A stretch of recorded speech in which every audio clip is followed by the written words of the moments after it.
Հավատես չի գալիս, բայց 3 անգամ փորձել եմ, 3 անգամ էլ եղել է։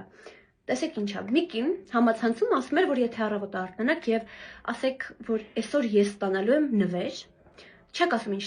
նվեր, կարա լինի փոքր, կարա լինի մեծ, բայց նշեք, որ երբ որ ես ստանամ, միանգամից գիտակցելու եմ, որ դա այդ նվերն է,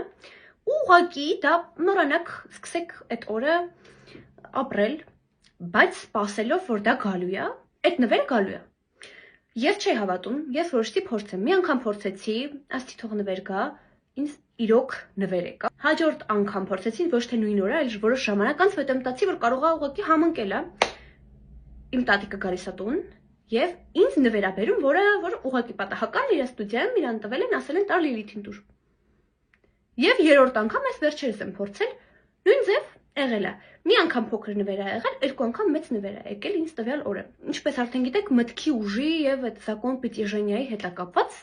եւ ես դրան շատ հավատում եմ, այնպես որ կարող եք դուք էլ փորձել եւ հետո գալ ու ներքևում գրել տեսնեմ լինում է թե չէ։ Իրականում կարեւորը պետք է նախ հավատալ, հետո սպասել դրան։ Այդ գաղտնիքն է։ Հետո կասեմ նաեւ, որ գիտականորեն դա ապացուցված է, կպատմեմ ձեզ մի օր։ Դե գրեք կոմենտներում, եթե կուզեք այս թեմայից ավելի մանրամասն խոսենք։ Ես սա ուղղակի շատ մանրամասն ուսումնասիրել եմ ու ասեմ, որ աշխատող է։